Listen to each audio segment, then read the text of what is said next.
আমি জীবনে একবার মদিনা যাব।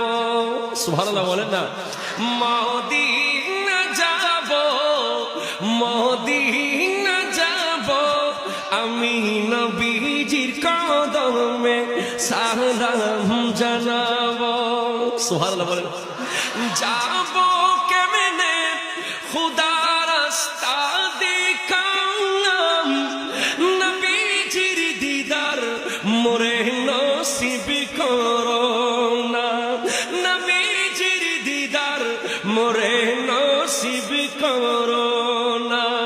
জান্নাতেরি টুকরায় আমি, বেহেশতেরি টুকরায় আমি নামাজ আদায় করিব, আমি এবার মদিনা যাব, মদিনা যাব, মদিনা যাব, আমি নবীজির কদমে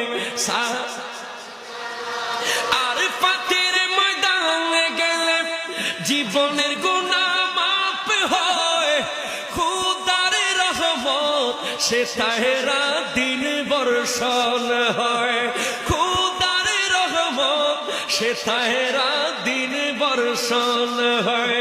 নূর নবীজির উম্মত আমি, প্যারা নবীর উম্মত আমি, মদিনায় ছুটে যাব, আমি জীবনে একবার মদিনা যাব, আমি নবীজির কদম